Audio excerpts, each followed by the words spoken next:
A gente vai falar de implementação de Zero Trust em redes corporativas, desafios e oportunidades, e também um pouco sobre a segurança da informação e o controle de acesso moderno, nesse sentido, né? Então, como a Sandra já falou aí, fez a minha apresentação, agradeço mais uma vez. Deixo aqui apenas registrado que tem algumas certificações também, e hoje, atualmente, estou completando 3 anos na GRSA, já nesse papel, nessa responsabilidade. Passei por alguns países aqui na América Latina, e essa solução que a gente vai conversar, eu implementei em vários países aqui da América Latina. Então, a gente tem aí uma experiência bastante legal com o que é Zero Trust, né, que já partindo aqui para a nossa agenda, por que é interessante implementar essa solução, como é a arquitetura Zero Trust nas empresas modernas, né, que aprendizados que nós tivemos nesse período, os desafios dessa implementação, as oportunidades e benefícios que nós obtivemos com essa implementação, por que a identidade é fundamental, e, por fim, fazemos aqui algumas recomendações e fechamos com uma conclusão, ok? Bom, e aí a pergunta que iniciamos essa nossa conversa aqui, essa apresentação, é exatamente o que é Zero Trust. Para algumas pessoas, basicamente, é confiança zero, que é a tradução, né, básica dessa tecnologia. Zero Trust é uma abordagem estratégica para a segurança cibernética que protege uma organização eliminando a confiança implícita e validando também a continuidade, validando continuamente cada estágio de uma interação digital. É importante ressaltar que, basicamente, a gente não confia em ninguém dentro da empresa, dentro da rede, não, nem interno nem externamente. Então, essa aqui é um conceito básico, né, uma definição básica do que é Zero Trust, mas a gente traz também aqui também algumas informações para complementar esse porquê Zero Trust, né, o que é exatamente Zero Trust. Então, é um modelo de segurança bem baseado na premissa de que nenhuma entidade, seja interna ou externa, deve ser confiada por padrão. A gente tem um controle de acesso bastante rigoroso, com a segmentação de rede e monitoramento contínuo. Controle de acesso não é só a pessoa que acessa a rede, mas também que sistemas que a pessoa acessa. Então, o estudo também é bastante rigoroso nesse sentido, né? Os princípios fundamentais dessa tecnologia é que a gente tem uma verificação contínua, toda solicitação de acesso deve ser autenticada e autorizada, todo privilégio é mínimo, ou seja, a pessoa entra na empresa, ela tem um privilégio mínimo ali desse acesso nos seus sistemas, no seu ambiente, nos arquivos que ela procura acessar. Então, os usuários e dispositivos recebem apenas os acessos estritamente necessários. Nós temos uma microsegmentação, que é a divisão da rede para minimizar o impacto de ataques, e uma política adaptativa, ou seja, os controles são dinâmicos, baseados em contextos e riscos que existem dentro do nosso ambiente. Como princípios subjacentes à abordagem Zero Trust, nós temos aí também a crescente sofisticação dos ataques cibernéticos que exigem uma abordagem mais moderna de segurança. O modelo tradicional de segurança baseado em perímetro, ele se torna hoje ineficaz contra ameaças internas e ataques sofisticados, né? E o conceito, ele traz também, né, como já dito lá, confiança zero, ele redefine a segurança com base no princípio de nunca confie e sempre verifique. Então, toda vez que se tem uma necessidade de alterar alguma coisa no ambiente, antes de alterar e de já dar acesso, permitir, a gente verifica se essa pessoa é quem ela diz ser mesmo, se esse acesso realmente é um acesso seguro, se o link que essa pessoa solicita é um link limpo, que não é um phishing, tudo isso é validado e verificado para que nós possamos manter essa arquitetura e o conceito da tecnologia, né? Então, dessa forma, nós sempre consideramos a rede como um ambiente hostil, né, seja ela interna ou externa. As ameaças, elas estão presentes, né, tanto nas redes internas quanto nas redes externas. Me fala uma ameaça interna. Uma ameaça interna, por exemplo, seria os usuários que, por exemplo, não fazem lá um treinamento de conscientização ou clicam num e-mail de phishing eventualmente e expõem ali a tua rede para o mundo externo. E, obviamente, externos são os hackers tentando invadir várias empresas, tentando acessar de alguma forma uma empresa. Então, esse tipo de ameaça, ele existe o tempo todo. A localidade da rede também não é suficiente para decidir a confiança em uma rede, tanto faz se ela está dentro da empresa, se ela está fora, se ela está na nuvem, não importa. Então, isso também gera uma certa preocupação. todo dispositivo, usuário e fluxo de rede é autenticado e autorizado, então o celular que acessa a nossa rede, ele está trazendo ali algum tipo de ameaça, então é importante que a gente também valide e verifique esse dispositivo. O usuário, seja um convidado externo, ou seja, o usuário interno, também, caso ele acesse nossa rede, para onde que ele vai, o que ele vai fazer, o que ele vai acessar, tudo isso aí também é autenticado, é necessário autenticar e autorizar. As políticas elas devem ser, né, como dito lá já, dinâmicas e calculadas, né, ou seja, a partir de um número possível de fonte de dados que se coloca à disposição do ambiente, a gente avalia tudo isso para poder, então, liberar esses acessos. Por que tudo isso? Na verdade, como já reforcei, Zero Trust, o usuário não pode ser confiado. A gente não confia, né, nem no usuário e nem na rede. Né? Então, para ter uma ideia de um número, né, de um período mais antigo aqui, de uma pesquisa da Verizon, 4% dos usuários finais, eles vão clicar em alguma coisa. 28% dos ataques envolverão atores internos da sua empresa, né, inside actors. E 17% das brechas tem algum erro casual de algum evento. Ou seja, um clique aqui, um link que o cara vai acessar ali, enfim, eventualmente tem esse tipo de ameaça.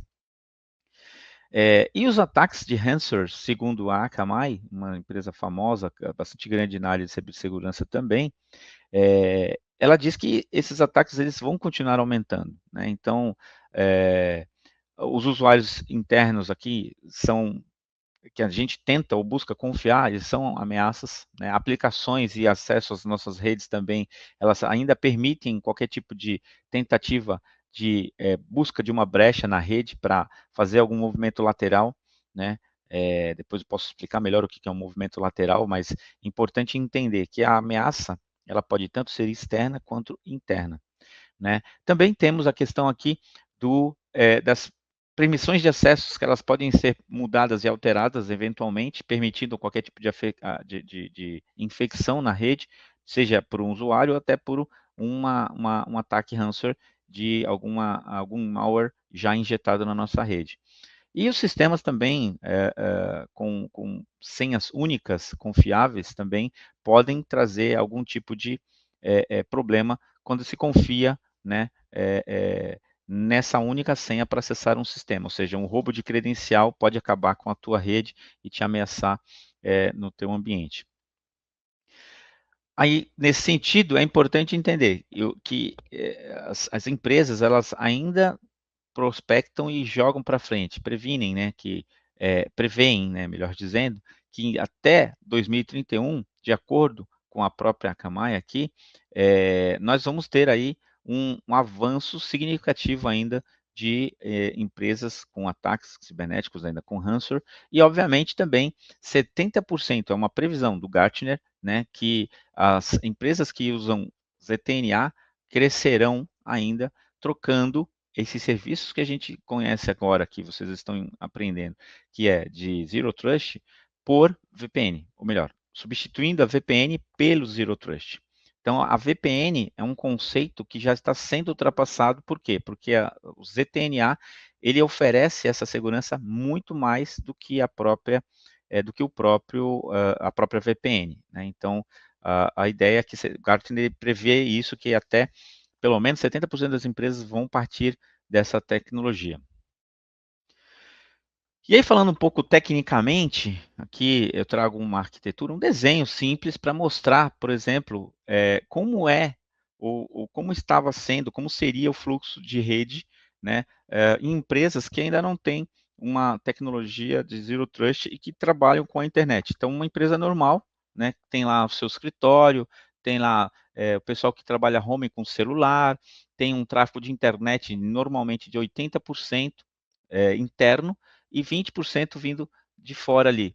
Né? Então, a gente tem uma rede centralizada e uma segurança simples, né? ou com um ambiente on-premise, que é os servidores dentro da empresa, né?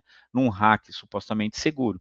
Então, nessa abordagem, cada endpoint usado para acessar recursos é da propriedade da empresa e ele é emitido e gerenciado totalmente pela empresa. Todos os usuários, né, e dispositivos e aplicativos também estão em locais fixos, totalmente previsíveis, gerenciamento aí de uma rede corporativa que está protegido por um firewall, né, para acessar a internet aqui, né? Um método de verificação no ponto de acesso inicial aqui, teoricamente, foi suficiente. Antes a gente faria uma avaliação aqui de vários pontos de acesso que a pessoa tem para acessar a empresa. Aqui a gente tem VPN, tem MPLS, né, tem o acesso vindo por internet. Né, todos esses sistemas são gerenciados pela empresa com a mesma classificação, que um pode confiar no outro. Será que um pode confiar no outro? Enfim, então, importante, quem é que entra nesse escritório aqui? Quem é que acessa via VPN? Né? Quais as ameaças nós temos aqui na internet? Então, é inúmero. Né? E aí, nesse sentido, né, as mudanças no tráfego e os destinos dos acessos, né, pode inverter todo esse sentido de uso do tráfego, tanto do uso interno, né, quanto pela internet. Então, aqui a gente tem problemas de custos, a gente tem performance, a gente tem acesso a ferramentas e até os próprios fornecedores, né? A gente tem integrações, manutenção, tudo isso são mudanças de tráfegos que desafiam aí as suposições históricas. Então, dentro da internet hoje nós temos SaaS, IaaS, Private Cloud, Browsing, tudo isso navegando, criando aí um bottleneck, ou seja, um gargalo para o acesso das informações que a empresa precisa. Né? Todos esses endpoints não são gerenciados pela empresa, os usuários de dispositivos e aplicativos estão em vários locais, o tráfego para o data center apresenta desafios de desempenho, né? A internet está sendo totalmente utilizada como meio de acesso a redes e aplicativos corporativos. Então, esses são os cenários que mostram o fluxo de dados de formas diferentes e que trazem uma série de ameaças para a gente. E aí, com isso, você começa a pensar na arquitetura. Como que é a arquitetura e a implementação de um Zero Trust, né? Ela passa ali por identidade, né, e autenticação, né, ou autenticação multifator, por exemplo. Para quem não sabe, multifator é a autenticação que você entra dentro de um ambiente com uma senha e ele te pede uma outra validação. Pode ser um SMS, pode ser um token, pode ser um e-mail, mas ele valida de uma segunda vez para saber se é você mesmo que quer entrar. Ou é um single sign-on, que todos os sistemas usam uma única senha para acesso. Né? Então, é necessário, nesse sentido, fazer um gerenciamento também de AM, a arquitetura Zero Trust provê isso, né? Provê a segmentação de rede com firewalls de próxima geração, melhor, de geração mais atual, faz uma melhora nas definições das redes aqui por software, faz uma Software Definition Network, a segurança dos dispositivos, né, quando você tem lá dispositivos implementados como celulares e laptops espalhados por aí, a gente tem um endpoint detection muito mais apurado, muito mais afiado nesse sentido, né, que seria a detecção de respostas ali a ameaças nos equipamentos. Pensa como um antivírus que faz esse trabalho hoje, né, é um endpoint detection ali. E o monitoramento contínuo ali do CIEM, né, com a inteligência artificial para detecção de anomalias. Com isso, também temos aí o Zero Trust Network Access, que é o que nós chamamos de ZTNA. Bom, e aí, a tecnologia dentro de uma rede moderna, ela passa a ser dessa forma, com a solução Zero Trust no centro, né, que aí você pode ver aqui, internet, tudo que é SaaS, nuvem pública, o data center, para que a empresa, né, os usuários, cheguem nessas tecnologias, nessas soluções, elas passam por essa solução Zero Trust. Então, dentro dessa solução, a gente tem o quê? Serviços gerenciados com APIs, tá todos em sintonia, a gente tem serviço de gerenciamento também dos diretórios ativos ali do Active Directory, por exemplo, na Azure, na nuvem da Azure, né? Nós temos ali tudo que é cloud também sendo gerenciado através de APIs, temos também o monitoramento global dessas ameaças também sendo gerenciado, e aqui dentro da empresa é totalmente transparente. Então, o pessoal que está com o laptop acessa e vai navegando numa velocidade melhor, numa garantia de acesso melhor, com um custo menor ainda. Está na sua casa, você vai acessar da mesma forma. Está na filial, da mesma forma. No escritório corporativo, faltou colocar aqui um hotel. Está viajando, está na praia, não importa. Onde você estiver, você vai simplesmente abrir seu laptop e entrar no sistema que você quer. Se você já tem acesso para ele, você vai conseguir. Se você não tem, você vai ter que pedir. e, eventualmente, se você vai navegar nos ambientes do escritório, como se você estivesse no escritório, você vai navegar tranquilamente. Esse é o conceito Zero Trust. Então, uma solução instalada no seu dispositivo, ela já te permite todo esse mundo de navegação indiferente. Você, normalmente, hoje, quem acessa um ambiente corporativo, vai precisar abrir lá a VPN, digitar lá que quer acessar a VPN, colocar a senha e acessa. Aqui não, você só abriu o laptop, você continua navegando, você vai acessar seu e-mail, você vai abrir o sistema, a aplicação que você usa lá para fazer o seu financeiro, o seu RH, sua operação, vai funcionar tudo da melhor forma possível. E aqui é um exemplo, né, obviamente, uma das soluções, existem várias soluções no mercado, né, uma solução chamada Zscaler, a Akamai também tem solução, Palo Alto também tem solução de Zero Trust, tem várias outras no mercado. Aqui é só um exemplo que eu trago, né, para mostrar para vocês que uma ferramenta, um módulo chamado ZIA, que é o módulo Zscaler Internet Access, Zscaler Internet Access, ele faz inspeção de SSL, ele faz isolamento do navegador em nuvem, ele faz uma proteção avançada contra ameaças de inteligência artificial e de machine learning, ele faz sandbox de nuvem avançada, faz controle de tipo de arquivo, tunelamento de DNS, tudo isso para controlar o acesso à internet. Então, ele vai ajudar na detecção e investigação de phishing, ele vai ajudar de macros maliciosos, ele vai ajudar, por exemplo, malwares ali instalados via Google Drive ou qualquer outra aplicação que você tenha, né? Um outro módulo também que ajuda bastante, o ZPA e o ZWS. São módulos que ajudam tanto na segmentação de aplicativos e verificação de identidade de softwares também. Então, por exemplo, tanto o acesso ao controlador de domínio, como o roubo de credenciais e até o movimento lateral, esses aplicativos aqui, eles impedem de ocorrer. Então, você tem essa garantia maior. Só vai acessar aquele sistema quem está cadastrado nessa solução, neste módulo, né? E de novo, por fim aqui, o ZIA, né? Fazendo toda essa questão para busca de uma tentativa de resgate, ele vai trazer toda essa proteção aí com relação à inteligência artificial, todas essas tecnologias que eu falei aqui, domínio recém-registrados, firewall de nuvem avançado, tudo isso, evitando com que saia daqui, por exemplo, uma solicitação de resgate ou uma ameaça de ransomware no nosso ambiente. Para implementar, não é simples, uma implementação como essa, ela requer um trabalho bastante apurado aí de times, de envolvimento de lideranças, patrocínio, né? E aí a gente tem, né, toda uma complexidade na migração, né, adaptação de sistemas legados para o Zero Trust, isso é um desafio bastante grande. A resistência organizacional, então mudança de paradigma pode também gerar resistência dos usuários das equipes de TI. Então imagina que um diretor antigo, ele acessa via VPN, ele acessava aquele site que não parecia, por exemplo, dos nossos controles. E ele sempre acessava. De repente, aquele site precisa ser registrado a partir de agora para confiarmos naquele site e então essa pessoa continuar acessando. A gestão de identidades de acesso também é muito difícil a gente, né, balancear essa segurança, né, e essa usabilidade, então é importante que a gente faça uma gestão mais apurada. Essa ferramenta ajuda isso, porque quando você dá ali, instala no usuário dessa pessoa, eu já sei que ali é o Adriano que está acessando, que ele vai acessar o sistema A, B ou C. Se ele tentar acessar o sistema D, vai dizer que ele não consegue, mas não é porque TI bloqueou, não, é porque não estava configurado para ele acessar aquele ambiente, né?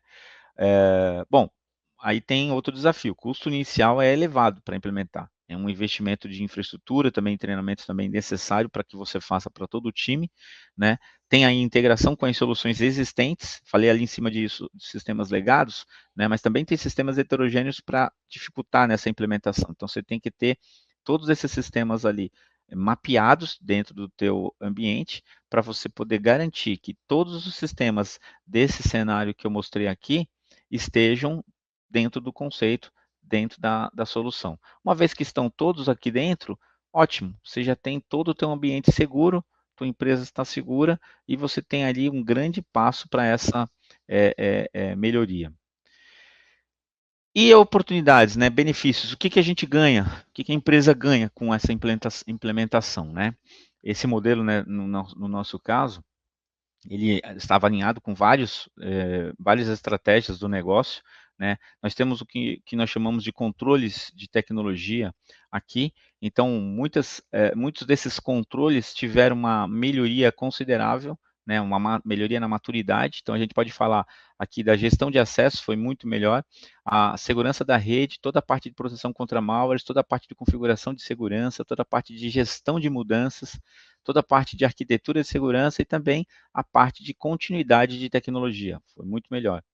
Tivemos também uma redução considerável nos custos das unidades de operação, né? Um fornecedor hoje reduz a infraestrutura mais rápido e mais barato de implementar. Tivemos também um suporte reduzido no custo, né, de uma unidade, então toda a parte de visibilidade global, redução de fornecedores para envolver nessa implementação, na economia também de escala, a sobrecarga de gerenciamento também foi reduzido, e também tivemos aqui um apoio, né, estratégico nesse sentido. Então, toda essa solução, vocês perceberam ali, foram cloud first, ou seja, primeiro na nuvem, né? É uma solução simples e escalável, também baseada em dados, né? Ela converge, né, com outras soluções de infraestrutura hoje mais atual, né, também mais comuns. Então, ela trouxe maior proteção contra ameaças internas e externas, trouxe uma redução de impacto de ataques, trouxe conformidade com regulamentações e normas de segurança, né, própria LGPD, né, no caso também a GDPR, no caso de empresas europeias. Também teve uma melhoria na visibilidade e controle sobre a rede, um aprimoramento da experiência do usuário e também uma segurança maior na dinâmica aí baseada no risco da operação. Por que a identidade é fundamental? Pensamos aqui na base do Zero Trust, né? O acesso deve ser totalmente concedido aqui com base em identidade verificável, não na localização da rede, na rede, né? Então, a pessoa que tem acesso, ela precisa ter um acesso bastante controlado, né? Essa autenticação, ela tem que ser granular, né? Então, cada interação, ela requer uma validação. Então, como eu disse lá, além do MFA, além de algum tipo de dupla autenticação, a gente tem a garantia de que o ZTNA ele vai funcionar como também um autenticador, porque quando você abre, que você loga, ele está dizendo que você é você mesmo. Então já tem ali também essa autenticação. O contexto de políticas dinâmicas, né? Então acesso com base em contexto como localização, dispositivo e risco, né? Tivemos aí também, nesse sentido, você tem a prevenção de acessos indevidos, então, com a implementação do MFA, do IAM, né, e os controles adaptativos, a segurança ou a identidade, ela acaba tendo mais força e ajuda muito mais nessa gestão desse ambiente. Aqui mostro bem superficial, né, um plano de preparação. Isso vai desde uma empresa pequena até uma empresa grande. Um plano de preparação, de implementação dessa solução, ela requer tempo e investimento. Obviamente que investimento acaba determinando muitos dos prazos que você tem aqui.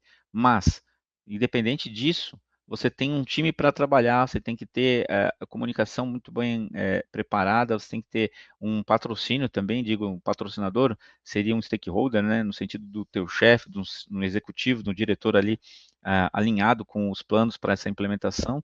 Então, a gente passa lá por um kickoff de início de projeto, né, um gerente de projeto, né, envolvido para cuidar de todas essas fases, de todos os recursos envolvidos, todas as integrações com as áreas, toda a parte de comunicação, toda a gestão do projeto em si, né, os dados envolvidos nesse projeto, que sistemas, quantos usuários, quais os módulos que nós vamos tratar, tudo mais.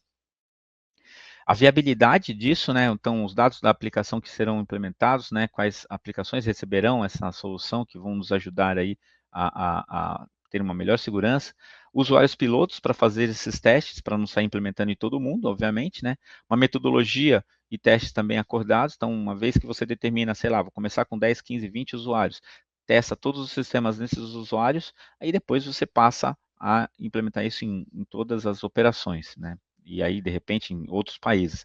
Começa com país 1, depois país 2, país 3, uma área 1, área 2, área 3, assim vai. Tem os módulos, né? Você faz uma configuração, talvez, primeiro do ZIA, do primeiro módulo, que seria somente de gestão de acesso à internet, e depois faz um módulo que é a gestão de sistemas, porque um acesso à internet, o cara acessava lá o Cefaz, banco, Receita Federal, de repente o cara vai ter um bloqueio, o cara vai dar uns pulos lá, ficar bravo porque não consegue, você libera acesso para ele. Depois o cara vai falar, pô, eu queria acessar o sistema A, B, C. Aí você fala, não, tá bom, então agora eu vou liberar o sistema A, B, C. Isso por fases, né? Então, temos que fazer esse desenho né, para orientar como é que vão ser as fases do projeto. O piloto de TI, né, o projeto passa por um piloto nessas áreas, fazer os testes com todos esses usuários, a solução também dos problemas que aparecem, uma lista de permissão de aplicativos que vão ser necessários, os usuários comerciais, né, então toda a parte de comunicação, aplicativos de teste, toda a parte de monitoramento e a resolução dos problemas precisam ter sido resolvidos já, para começar então a fazer o rollout dessas ondas, e quando a gente começa a fazer esses rollouts, definiu, vai ser país A primeiro, país B depois, essa área primeiro, essa área depois, tá bom, definiu tudo isso, começa então a fazer o plano de comunicação aí para cada usuário, quando vai começar essa implementação, chamadas diárias de suporte, enfim, eventuais reuniões ali para dar um atendimento para os usuários, e o controle de qualidade para cada onda que for feita essa implementação. Então, implementou lá nas áreas de operação, acompanhar se todos os usuários estão realmente acessando o sistema, se está funcionando para eles, se nada está parado, porque não pode deixar nada parado, né? Fazer uma avaliação dos resultados, então, implementou nas áreas ABCD, implementou nos usuários ABCD, aqueles críticos usuários, todo mundo está funcionando, está tudo perfeito, faz a atualização do banco de dados também, do conhecimento, ou seja, na nossa knowledge base, que é aquela que você coloca lá os problemas, as soluções, né, os processos, os procedimentos, atualiza tudo isso, incorpora essas lições aprendidas no plano de integração do país e segue para um próximo país, segue para uma próxima onda e assim vai. Então essa foi o plano, esse foi o plano de preparação dessa solução. Quais os principais aprendizados que nós tivemos? É uma solução simples, a parte da internet, né, do acesso à internet, né? Então, toda a parte de coleta de dados aí foi simplificada, capturando aí informações também relevantes para os países em envolvimento que a gente teve, né? A gente tinha uma imagem ali, imagem quando a gente fala, o pessoal de tecnologia vai entender que todo computador ele tem uma instalação, sistema operacional. Para as companhias, o sistema operacional só não serve, tem que ter o sistema operacional, vem o SAP, vem o sistema de aplicação do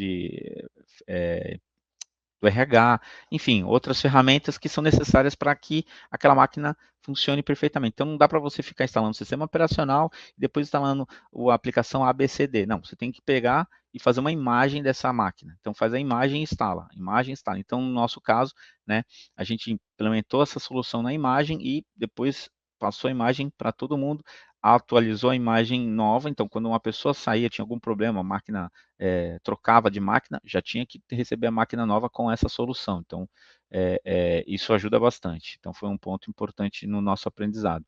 Então, a implementação do ZPA, que é outra ferramenta que trata da parte de sistemas, também tem que ser por fases. Por quê? Tem o sistema A, B, C, D, às vezes tem um sistema legado, que é mais difícil, precisa de uma conscientização maior, uma comunicação maior, né? A configuração inicial também, os testes dos usuários têm que tem que ser feita por um time de TI, por exemplo, né?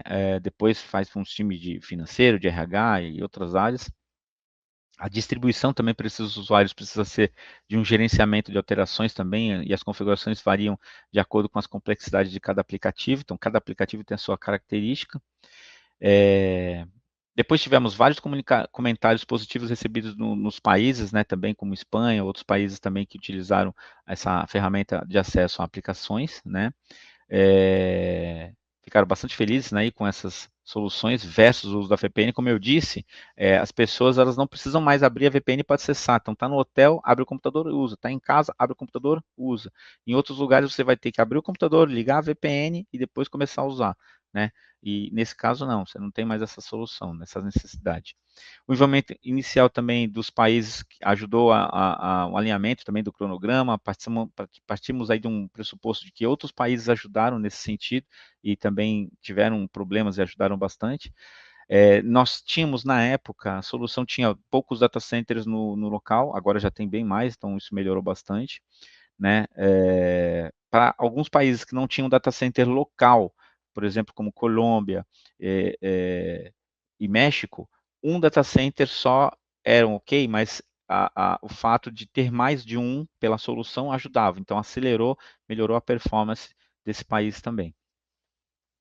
Em relação ao suporte, né, a gente fala de acessos aí a recursos, pessoas que possam trabalhar para testar a solução, para participar do projeto, né, envolvimento também de pessoas da equipe antecipadamente no projeto para os requisitos específicos também de cada país, para a solução que vai estar sendo implementado, por exemplo, uma aplicação, alguém que conhece a aplicação para saber os links corretos, então isso aí foi fundamental, né, para isso, importante ter esse time envolvido, né, a implementação dessas soluções precisa ter uma pessoa local ali que conheça de tudo isso, tanto no Brasil quanto em outros países, né? O gerenciamento dessas mudanças para o usuário final na implementação, então, como eu falei, a parte de internet é um pouco mais simples, a de aplicação ela já é um pouco mais complicada, então é importante deixar isso bem claro para todo mundo, agendar quando isso vai acontecer e aí só assim executar, né? E tem um patrocínio local. O patrocínio local que eu falo é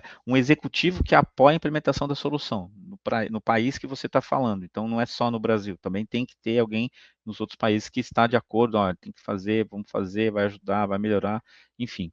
E isso tudo aí faz com que o projeto tenha o melhor sucesso. Algumas recomendações que eu deixo, né? Buscar a visibilidade, né, a identificação desses ativos críticos, né? No Zero Trust, né, um dos primeiros passos é a identificação dos dados, ativos e aplicativos que vão ser mais críticos e valiosos na rede. Então, pessoas que têm que ter uma atenção, obviamente executivos, mas também as aplicações, que aplicação que precisa ter. Então tem 3, 4, 5 aplicações que são as mais críticas de todas. Você tem que listar se todas você vai fazer ou se são só essas mais críticas. Então pega lá só 2, 3, 4 mais críticas. A prioridade, né, no sentido de começar, né, então criar uma lista de política de segurança da informação com o Zero Trust, envolvendo ali como é que você vai trazer essa solução para dentro do teu ambiente, né, os ativos mais críticos, né, já falei tanto dos aplicativos, mas também os dispositivos, né, então priorizar, né, proteger esses ativos como parte da jornada do Zero Trust e também entender quem são esses usuários, né, com quais aplicativos estão usando e como estão se conectando para determinar a aplicação dessas políticas. E quando eu falo política, eu não estou falando só da política de escrever uma política, um procedimento. A aplicação em si requer políticas de configuração. Então, dentro da aplicação é que a gente configura essas políticas. Então, talvez ali fique um pouco em dúvida esse conceito, né? Construindo do zero um ambiente Zero Trust, né? Então, pensando nesse sentido, né, embora, né, como diz aí, o Zero Trust esteja associado à proteção de usuários ou casos de uso, o Zero Trust Network Access, ou o ZTNA, é uma abordagem bastante abrangente de confiança zero e ela traz os usuários, aplicativos e a infraestrutura para um cenário mesmo. Se pensar naquela imagem que eu mostrei ali, você consegue entender. A empresa fica embaixo, o Zero Trust está ali num cenário fictício, né? E o ambiente todo que você acessa está acima. Então, toda a empresa passa por esse ambiente para acessar os aplicativos das soluções. Então, os usuários também têm, né, uma primeira etapa lá de um esforço para autenticação, né, com a identidade do usuário, aplicação de políticas também de acesso mínimo, né, verificação da integridade do dispositivo do usuário, aliás, também é um ponto forte, né, então não é só colocar o João para acessar. Se tiver alguma coisa ameaçando a máquina do João, o ZTNA também vai ajudar, vai trazer, vai funcionar como antivírus. Então, ele vai ser uma segunda linha de defesa além do antivírus. Os aplicativos, né, Zero Trust também ali, que remove também a confiança implícita com os vários componentes de aplicativos, quando eles conversam entre si. Então, é uma dupla validação de segurança, e a própria infraestrutura. Então, tudo está relacionado também à infraestrutura, roteadores, switches, nuvem, né, toda a parte de IoT e a cadeia de suprimentos, que deve ser também tratada como abordagem Zero Trust. Cadeia de suprimentos, a gente traz aqui o terceiro fornecedor entrando na sua rede. Esse cara também vai ter um risco para o seu ambiente. Então, a gente também fica de olho nesse cara, na atenção do que ele pode trazer de risco para nós aí. E aí, por fim, como conclusão, né, trago aqui que Zero Trust é um modelo essencial para mitigar riscos cibernéticos, embora a implementação apresente alguns desafios, como eu já mostrei ali, também os benefícios também são muito grandes, né, e eles justificam esses esforços. A identidade é a pedra angular para um controle de acesso seguro e eficaz, E as organizações devem adotar uma abordagem bastante gradual para a transição do Zero Trust. Então, não dá para começar já querer colocar tudo. A gente fala que é uma jornada. Então, você começa e você vai é, é, é, gradualmente implementando tudo que você precisa dentro da sua rede, do seu ambiente. Cheguei ao final aqui da minha apresentação. Eu espero não ter corrido, não ter acelerado. Acho até que foi num tempo bom. Mas eu deixo aqui um espaço, Sandra, para perguntas, comentários, alguns esclarecimentos que talvez aí passou batido. Então, assim, sobre esse ponto de vista, se queria lhe fazer essa pergunta. Há um balizador de quando fazer um uso, uma implementação da arquitetura Zero Trust? É para qualquer organização, é para qualquer tipo de empresa, dado o elevado custo inicial de implementação, como foi falado no início da sua apresentação. Como que você enxerga isso na prática? Principalmente para os nossos profissionais que vão se formar, né, estão começando no mercado. A gente sabe que hoje nós temos uma realidade empresarial no Brasil em torno de pequenas e médias empresas, segundo a última avaliação do Sebrae, em torno de 85%, né? As grandes empresas, né, complementam esse restante. Então, como que você enxerga isso? Não, eu particularmente penso o seguinte: há formas de projetos para todos os gostos, né? E todos os bolsos também. Então, é um custo, um projeto é caro, sim, porém depende do tamanho da empresa, né? Então, obviamente que é uma empresa, estou falando aqui, GS é uma empresa a empresa que eu atuo atualmente, é uma empresa de 25 mil colaboradores, presente aí em vários países e tal. E esse projeto, ele reflete a América Latina inteira. Então, tem um custo alto. Agora, se você vai pegar uma empresa de menor número de colaboradores, esse número de profissionais, esse número de dispositivos, né, falando assim, de endpoints, por exemplo, diminui. Então, o custo ele já começa a ser um pouco mais equiparado com o tamanho da empresa. Então, não necessariamente ele vai ser caro de tudo. E outra coisa também, que aí há de se considerar, né? Nós temos vários players nesse mercado hoje que vendem esse tipo de solução, que trabalham com essa tecnologia, né? Tem soluções mais baratas e tem soluções mais caras. Então, obviamente, que aí é uma questão de análise de investimento, análise de objetivos, né, e de requisitos que você tem dentro da sua rede, que você vai fazer para você chegar na melhor solução que se encaixa dentro do seu bolso e também, obviamente, dentro da sua necessidade da sua empresa. Mas cabe em qualquer empresa e eu particularmente recomendo para todas as empresas. E aqui agora, diante, né, do avanço da IA, é impossível a gente não trazer essa pergunta, né? Como que os profissionais de segurança, como que você está lidando junto com seus colegas e o que você tem percebido ainda mais tendo essa experiência de América Latina, como é que vocês estão lidando com esse novo cenário, né, dentro da segurança da informação? Mesmo com implementações de arquitetura Zero Trust, vocês já estão indo para um outro patamar, você já visualiza algo maior, tem alguma coisa já, vamos dizer assim, chegando já para, não digo substituir, mas para avançar ou potencializar esse tipo de arquitetura? Como que isso está sendo visto? Ano passado eu participei até de uma premiação, de uma implementação de uma solução de segurança, onde tínhamos aí também uma parte de IA implementada. Então, a gente, eu particularmente estou sempre atento a isso, olhando, buscando soluções nesse sentido. A empresa, obviamente, também, né? Tem que ser com um pouco de calma, até porque tem ainda muitas soluções que vendem e falam muito de IA e, na verdade, é só uma parte, nem tudo é exatamente IA, né? Mas, do ponto de vista de segurança, a gente tem dois pontos, duas visões aí, né? Primeiro, que tudo que vem em relação a IA é bem-vindo, sim, uma análise é importante para se fazer, para a gente avaliar, porque a IA ela ajuda muito e acelera bastante o processo de identificação de anomalias ou até de incidentes ou de possíveis incidentes, né? E numa primeira visão ali, uma análise inicial, uma triagem é super válido. E, obviamente, depois você tem um analista sênior, um analista pleno para ajudar a investigar um pouco mais e buscar um pouco mais de informação e até validar se isso é falso positivo, se é um ataque verdadeiro, o que que é. Mas a inteligência também ela está ajudando muito no sentido de você combater outras ameaças. Então, nesse sentido, também tem sido bastante útil para nós. À medida que você vai ensinando mais, né, ou melhor, você vai obtendo, passando mais por incidentes, né? Incidentes eu digo tentativas de ataque, né?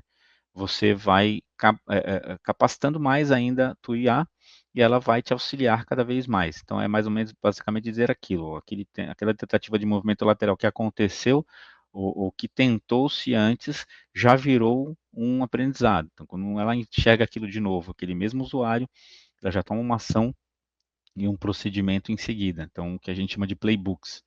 É, então, nesse sentido, é super válido, acho super interessante, a gente sempre está de olho, sempre está buscando, mas também é importante, essa tecnologia Zero Trust também traz alguns tipos de bloqueios, alguns tipos de controles, né? Não necessariamente um bloqueio, mas um controle para evitar que todos utilizem IA, que todos façam uso da IA ali, colocando perguntas ou até situações com conteúdos que possam, de repente, gerar algum tipo de risco para a companhia. Então, às vezes, você precisa bloquear determinada IA para que ela não seja utilizada no ambiente da rede corporativa e não traga ou não libere, por exemplo, dados considerados seguros, sigilosos, críticos pela companhia para o ambiente externo. Então, a gente tem aí alguns cuidados nesse sentido. As ferramentas de Zero Trust traz essa preocupação também, e a gente tem feito bastante isso nessa linha, no sentido de evitar esse risco também. É um risco ainda para muitas companhias. E sim, a gente também está sempre de olho, como eu já disse. De um lado, enquanto você tem ela a seu favor, nesse avanço das ferramentas para a detecção dessas ameaças, você tem esse outro lado da utilização dela dentro das organizações, né, Uhum. sendo, vamos dizer assim, um amigo, como que eu falaria isso?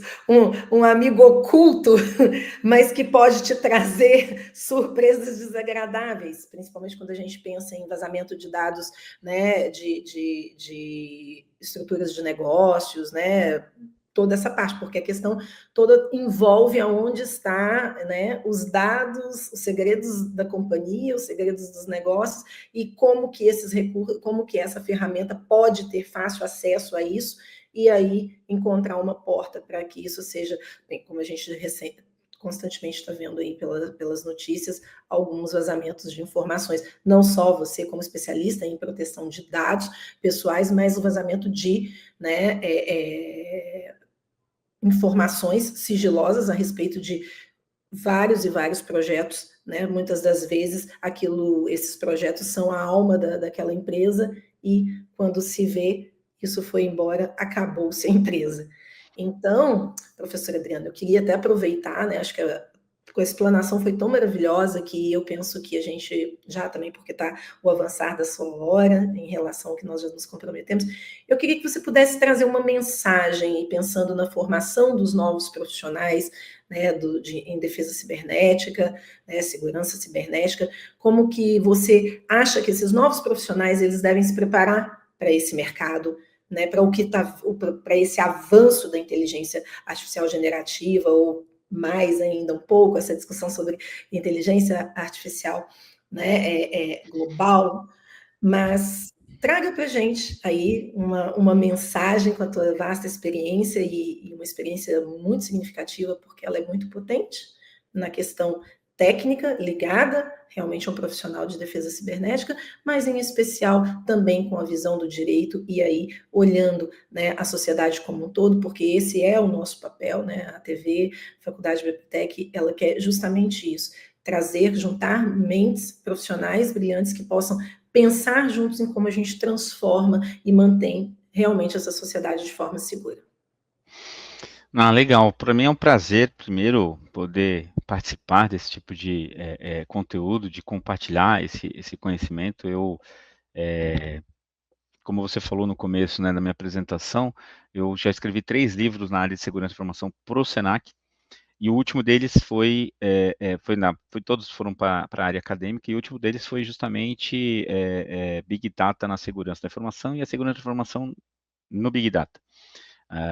Então, isso num livro só. Então, a pesquisa para esse conteúdo foi bastante interessante, porque era lá nos primórdios da IA, foi em 2016, 17, e me fez buscar alguns conhecimentos e algumas pesquisas. E naquela época nós já tínhamos ali alguma coisa envolvendo tanto a IA nas ameaças cibernéticas, criando ameaças para as empresas, e quanto a IA trabalhando no combate a essas ameaças, né? Então, a IA ela já vem de uma longa década, de um longo tempo, né? Então, a gente tem o Deep Blue aí na época do xadrez, do desafio com Kasparov e tal, e tudo mais. Isso basicamente o que é?